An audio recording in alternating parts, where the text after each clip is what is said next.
यही वो स्थान है जहां महात्मा ने इसकी नींव डालते वक्त तय किया था कि भारत आजाद बनने के बाद, आजाद होने के बाद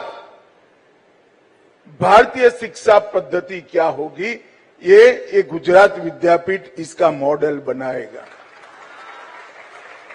और आप सब इसी विद्यापीठ में आज उपाधि हासिल कर डिग्री हासिल कर समाज जीवन में जा रहे हैं। आचार्य जी ने तैत्तिरीय उपनिषद का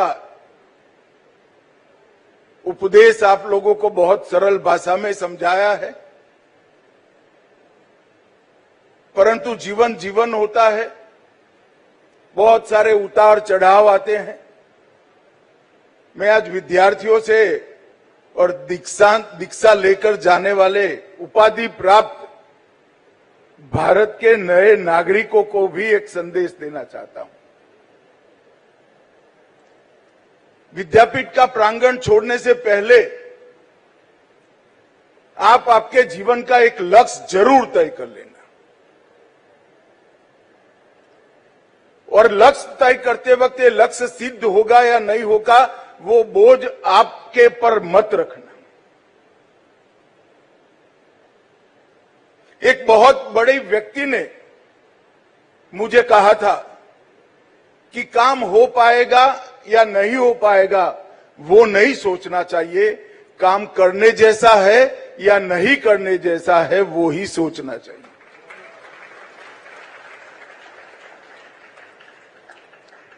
जीवन में एक लक्ष्य तय कर विद्यापीठ के प्रांगण के बाहर पैर रखेगा, और दूसरा लक्ष्य अपने लिए मत तय करना, देश के लिए, समाज के लिए, गरीबों के लिए, लोगों के लिए तय करना। अगर आपने समाज के लिए, देश के लिए लक्ष्य तय किया है तो जय पराजय का बोझ आप पर नहीं रहेगा। कितनी भी कठिनाइयां जीवन में आएगी, निराशा कभी उत्पन्न नहीं होगी। अगर लक्ष्य अपने लिए तय करोगे, अपने परिवार के लिए तय करोगे, तो कठिनाइयों में निराशा भी उत्पन्न होगी और आप आपके रास्ते से चलित भी हो जाओगे। मैं मेरा उदाहरण करता हूं, मेरे जीवन में बहुत कठिनाइयां मैंने झेली हैं, बहुत कठिनाइयां झेली, मगर कभी निराशा उत्पन्न नहीं हुई। और उसका एकमात्र कारण था कठिनाइयां जिसके लिए आई वो लक्ष्य, और बाकी का जीवन जिसके लिए जीना है वो लक्ष्य कुछ मेरे लिए नहीं था, मेरे परिवार के लिए नहीं था। और इसके कारण मेरा उत्साह काम करने का हमेशा बना रहा। निराश करने के लाख प्रयत्नों के बाद भी मैं कभी निराश नहीं हुआ, और मैं हर लड़ाई में ईश्वर कृपा से लड़ता लड़ता बाहर निकलता गया। मित्रों, आज प्राण जीवन भवन के इस प्रांगण में आप लोगों के साथ बात करते हुए मैं एक बात बताना चाहता हूं। मैंने मेरे जीवन में बहुत सारे महापुरुषों को पढ़ा है, उनके बातों के, विचारों के, लेखन के तत्व को समझा भी है, और आज के समय के अनुरूप सारगर्भित तरीके से उनके संदेश को अनुवादित करने का भी प्रयास किया है। मगर मैं ये सब पढ़ने के बाद आज आपको एक बात बताना चाहता हूं, गांधी जी का संदेश उस वक्त भी इतना रिलेवेंट था, आज भी इतना रिलेवेंट है, और 100 साल के बाद भी इतना रिलेवेंट है। ये कभी कालबाह्य नहीं होगा। न केवल देश, पूरे दुनिया के कल्याण का मार्ग वही है। और गांधी जी के संदेश में अभी यहां एक गांधी जी का वाक्य लिखा है कि मैंने कुछ नया नहीं कहा है, जो सदियों से मैं सुनता आया हूं वो ही मैंने बताया है। भारतीय जीवन पद्धति, भारतीय जीवन मूल्य और भारतीय ज्ञान परंपरा ही गांधी जी का संदेश है, उस कुछ बाहर से नहीं। और इसलिए ये शाश्वत है, कभी भी इरिलेवेंट नहीं होगा, कभी कालबाह्य नहीं होगा। आप पढ़े हैं जो अब विश्वविद्यालय है। 1920 का असहयोग आंदोलन, 1930 की दांडी यात्रा और 42 का भारत छोड़ो आंदोलन आने के बाद 20 तक, 20 से 30 तक और 30 से 42 तक ये व्यक्ति ने गहन चिंतन कर भारत की आजादी का एक नक्शा खींचने का काम किया था। और 18 अक्टूबर 1920 को गुजरात विद्यापीठ का विचार भी हुआ, स्थापना भी हुई। पूज्य बापू का विचार था कि स्वाधीनता तब तक अधूरी रहेगी जब तक हमारी भाषा, हमारी संस्कृति, हमारा श्रम और हमारा उद्देश्य राष्ट्रीय न हो, अपना न हो। अगर स्वभाषा नहीं है तो स्वराज कभी मिल ही नहीं सकता। हमारा धर्म, हमारी संस्कृति से हम बंधे हुए नहीं हैं तो स्वतंत्रता का कोई मतलब ही नहीं है। और हमारा श्रम और हमारा उद्देश्य हमारे देश के साथ बंधा हुआ नहीं है तो स्वतंत्रता मिलेगी तो भी उसकी रक्षा नहीं कर पाएंगे। ये चारों सूत्रों को उन्होंने स्वतंत्रता की परिकल्पना के साथ जोड़ा था और मन में स्वराज की ये परिकल्पना को अनेक प्रयोगों से जमीन पर उतारने का काम किया। चाहे दांडी मार्च हो, चाहे असहयोग आंदोलन हो, चाहे भारत छोड़ो आंदोलन हो, चाहे अहिंसा का प्रयोग हो, ये सभी उन्होंने प्रयोगों से ही आगे का रास्ता प्रशस्त किया था। और महात्मा इसके संस्थापक कुलाधिपति रहे हैं। सरदार पटेल, राजेंद्र बाबू, मोरारजी देसाई, अनेक महान लोगों ने यहां पर कुलाधिपति के रूप में सेवा देने का काम किया, क्योंकि वो जानते कि इसको बचाकर रखना है, इसको आगे चलाना है। और मुझे बहुत आनंद है कि उसी आचार्य परंपरा से आज कुलाधिपति हमारे गुजरात के महामहिम देवव्रत जी उसी आचार्य परंपरा से आते हैं। और बहुत लंबे समय के बाद गांधी के बताए रास्ते पर विद्यापीठ चलने का शुरुआत भी किया है और प्रयास भी किया है। मित्रों, हाथ, हृदय और मस्तिष्क का समन्वय और तीनों के समन्वय से राष्ट्र का पुनर्निर्माण। शिक्षा ऐसी हो जो हाथ को कौशल दे, हृदय में संवेदनशीलता को उद्भव करे और मस्तिष्क ज्ञान के साथ साथ विवेक को भी अपनाने के लिए हमेशा खुला रहे। जो मस्तिष्क सिर्फ ज्ञान से भरा हुआ होता है वो अहंकार ही निर्मित करता है। जो मस्तिष्क में ज्ञान के साथ साथ विवेक भी होता है वो विनम्रता और विद्वता दोनों को उत्पन्न करता है। और ये गुजरात विद्यापीठ के मूल उद्देश्य में महात्मा ने व्याख्याहित किया था। काका साहेब कालेलकर ने इसको पुनः फिर से लिखने का काम किया। खेत, हस्तकरघा, कार्यशाला, ग्राम सभा, समाज, ये सभी क्लासरूम बना दिए थे। खेत भी क्लासरूम था, सूत बुनना भी क्लासरूम था, गांव की भी क्लासरूम था।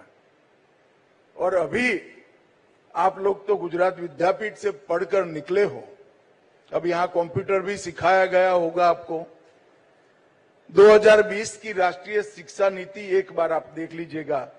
मातृभाषा, कौशल, बहुविषयक अध्ययन, भारतीय ज्ञान परंपरा और समग्र व्यक्तित्व का विकास, ये 5 स्तंभ पर ही हमारी नई शिक्षा नीति बनी है। और एक प्रकार से जो भारत ने सदियों तक दुनिया को देने का काम किया, वही शिक्षा पद्धति को हमारे प्रधानमंत्री हमारे युवाओं के लिए लेकर आए।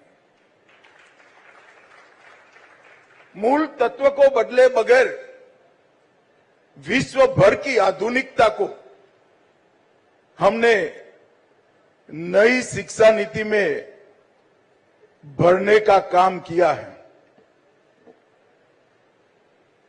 मित्रों, गांधी जी ने अपने जीवन में अनेक प्रकार के मान बिंदु तय कर दिए थे। इन्होंने 7 सामाजिक पाप का व्याख्या किया था। मैं आज आपको बताना चाहता हूं, अगर समाज के सभी विद्यार्थी ये 7 सामाजिक पाप को समझ ले तो समाज की 90% बुराइयां समाप्त हो जाए। उन्होंने सबसे पहले कहा, सिद्धांत विहीन राजनीति पाप है। पॉलिटिक्स, राजनीति सिद्धांतों के आधार पर होनी चाहिए, उद्देश्यों के आधार। जो पॉलिटिक्स स्वयं के लिए होती है, राजनीति स्वयं से लिए करता है, वो एक प्रकार से पापी है।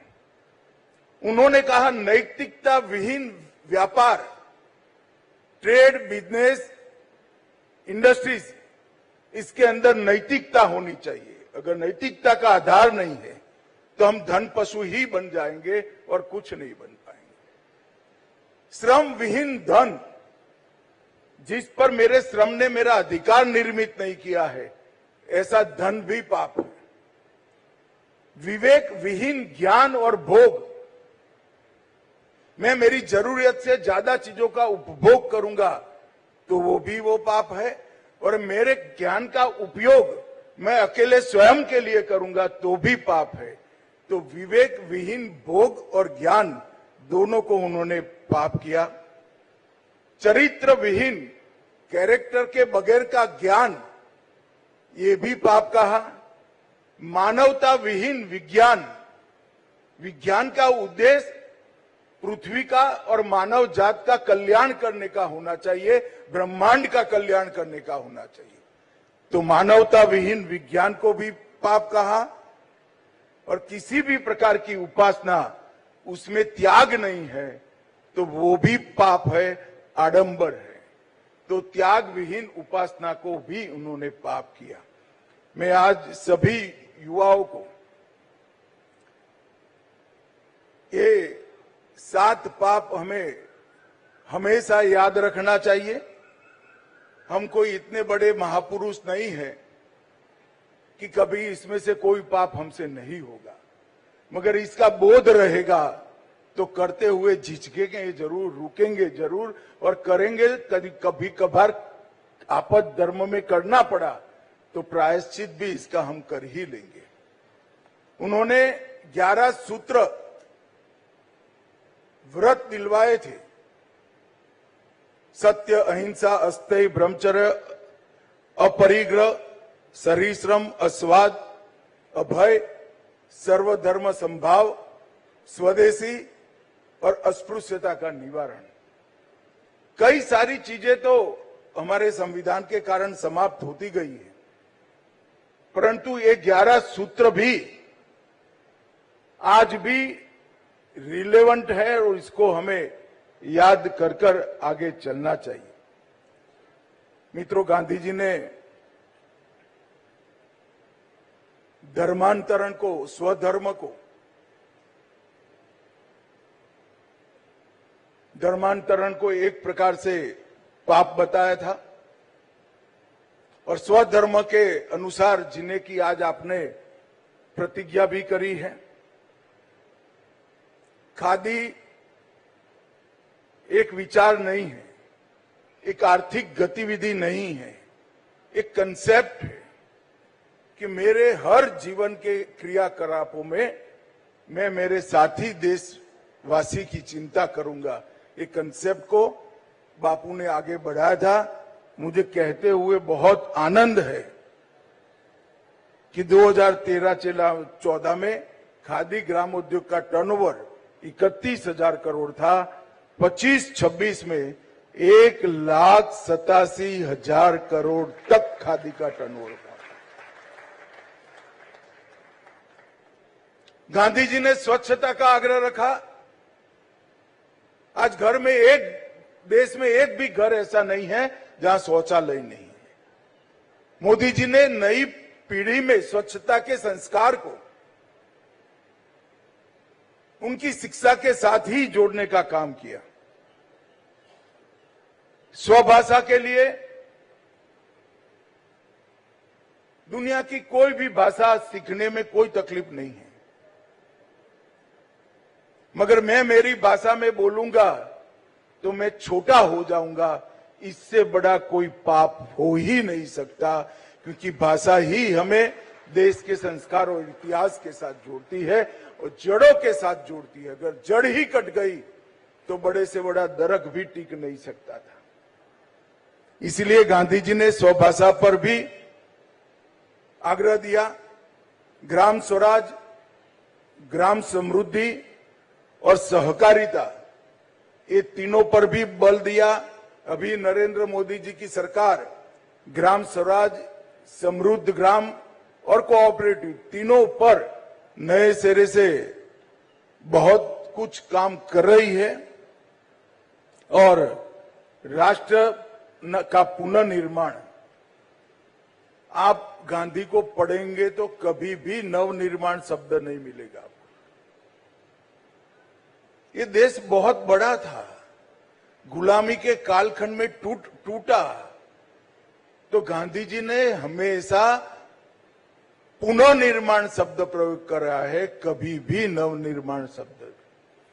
एक प्रकार से बहुत औपचारिक दृष्टि से देखें तो पुनर्निर्माण और नवनिर्माण में कोई बड़ा फर्क नहीं है, और बारीकी से देखें तो बहुत बड़ा फर्क है। सिद्धांत वही होंगे जो हजारों सालों से थे, आधुनिक हम होंगे और पुनर्निर्माण करेंगे। नवनिर्माण का मतलब है कि दूसरों से लाई हुई पद्धति से नया बनाएंगे। नया बनाने की जरूरत नहीं है, हमें आधुनिक होना है और हमारे जो मूल तत्व है इसको संभाल कर रखना है। इस सारी चीजों पर गांधी जी ने बहुत बल दिया था। आज 2014 से 2026 तक 12 साल से देश एक प्रकार से पुनर्निर्माण के रास्ते पर चल पड़ा है। देश का सामर्थ्य, समृद्धि, सुरक्षा, आत्मनिर्भरता और नेतृत्व में नैतिकता, ये सारे सिद्धांतों को मूल बनाकर 14 से 26 तक नरेंद्र मोदी जी की सरकार ने एक चलने का प्रयास किया है, सफल प्रयास किया है। और जब आजादी के 75 साल हुए, आजादी के 75वां वर्ष मनाया जाता था, तब उन्होंने देश के युवाओं के सामने एक संकल्प रखा। मैं युवाओं के सामने इसलिए कह रहा हूं कि शायद हम सब मंच में बैठे हैं, उसमें से 2047 में बहुत कम लोग होंगे, मगर मेरे सामने जो बैठे हैं, जो विद्यार्थी बैठे हैं, वो सारे 2047 में। आप वो भाग्यवान लोग हो जो देश की आजादी की शताब्दी देखोगे, और उस वक्त देश हर क्षेत्र में विश्व में सर्वप्रथम होना चाहिए। ऐसे भारत की कल्पना लेकर, संकल्पना लेकर देश आगे चल पड़ा है। हम सर्वप्रथम तो होंगे, मगर सिर्फ हमारी चिंता नहीं करेंगे, पूरे ब्रह्मांड की चिंता करेंगे। हम सर्वप्रथम तो होंगे, शक्तिशाली भी होंगे, मगर शक्ति का उपयोग विवेक के साथ करेंगे। हम समृद्ध तो होंगे, मगर हमारी समृद्धि, देश की समृद्धि, देश के हर नागरिक और दुनिया भर के हर पीड़ित के लिए होगी। ये परिकल्पना के साथ नरेंद्र मोदी जी ने 2047 के भारत की कल्पना आज के युवाओं के सामने रखी है। आज आप सब दीक्षा का अंत कर दीक्षांत समारोह के बाद यहां से जा रहे हैं, तब मेरी अनंत अनंत शुभकामनाएं आप लोगों के साथ है। ईश्वर आपको जहां भी आप काम करें बहुत बहुत सफलता दे और गांधी जी के 7 पाप और 11 सूत्रों को आप जीवन भर याद रखकर आपकी प्रगति करिए। ऐसी बहुत बहुत शुभकामनाएं। वंदे मातरम।